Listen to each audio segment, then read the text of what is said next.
It's obvious that the Blazers need to make a trade, and they need to make a trade soon. Everyone's talking about how Anthony Simons or Jeremy Grant might be on the trading block, but no one's really talking about how Deandre Ayton could easily be moved sooner rather than later. Today, I want to take a look at Ayton's skill set and why it could be beneficial for the Blazers to move off of him, but also why it could be smart to keep him. With the Blazers recently drafting Ayton and Kingan, many are wondering what's going to happen with Ayton. Shout out to NBA Prospects Parlor for the comment on my last video. If you want a chance to be featured in the next video, just make sure to comment on this video and I'll make sure to choose one random comment to feature. And of course, it's going to help if you're subscribed as well. With that said though, let's jump right into the video. I think it's important to talk about Deandre Ayton's fit on the Blazers. One of the biggest questions since they drafted Ayton and Kingan is how does Ayton fit on the team, because it seems like they basically just drafted his replacement. Ayton had a very up and down year with the Blazers, and something that I saw interesting was between October and February, Deandre Ayton only had 14 double-doubles, but from February to the end of the season, in just those last 3 months, Ayton had 17 double-doubles. He obviously put it together towards the end of the season and seemed to be playing some of his best basketball of his career. But the question is he able to keep that up and do that for a consistent stretch or even a full season? Because even when he was in Phoenix, his effort and his motor always seemed to be a problem. There'd just be way too many plays each season where Ayton would just give up on a play or not go for a rebound and just not really show any effort.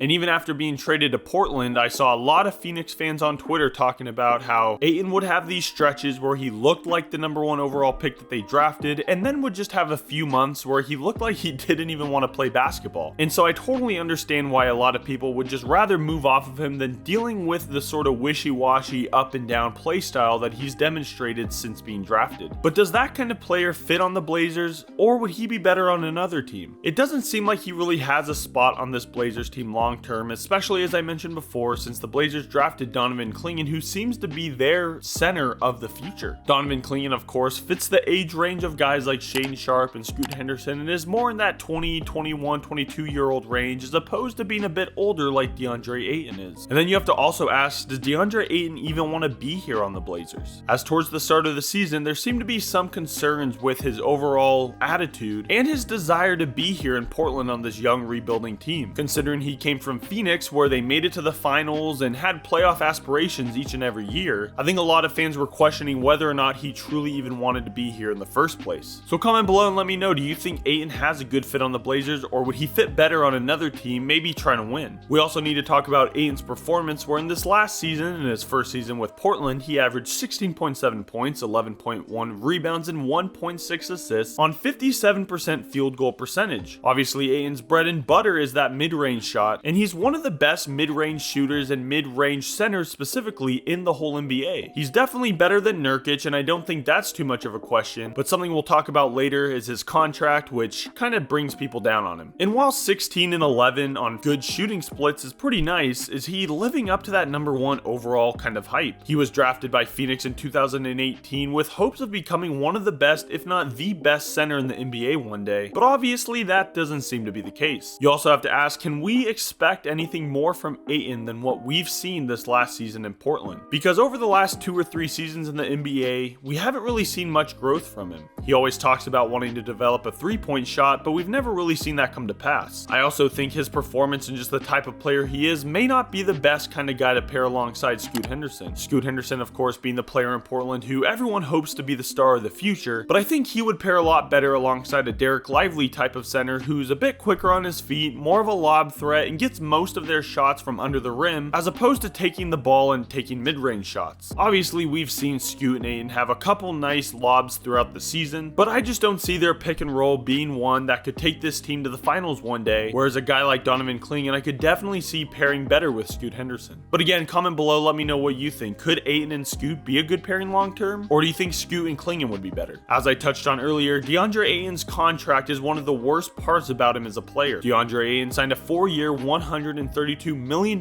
contract with the Phoenix Suns in 2022 and 2023 season, which would make him a free agent in the summer of 2026. Now, all all of that contract is guaranteed in an average annual salary of $33 million, and this upcoming season he will earn a base salary of $34 million. Now the question is that too much money to pay him given what we get from him on a night-to-night basis? I would think so. However, right now I don't really think that hurts the Blazers, as it's not like they're trying to compete for the playoffs anytime soon, so it's not really hindering Portland's future moves as of right now. But of course in the future it would be nice to have that salary cap space, because especially if you have a similar caliber player in that center spot in Donovan Kingan, then it would definitely be nice to open up that salary cap space and just have a bit more flexibility when the Blazers are wanting to compete and push for the playoffs in the coming years. So as of right now, I don't think it's limiting Portland in their future moves, but could definitely be a problem in the future, which is another reason why it may be beneficial to move off of him soon. But how does that contract affect his trade value? Because a lot of teams may be in a position where they want to trade for a guy like Ayton, but if they have to match $34 million worth of salary, then that alone could turn off teams and send them elsewhere to look for a center. Now of course in the 2025 season he may have a bit more value, as that $34 million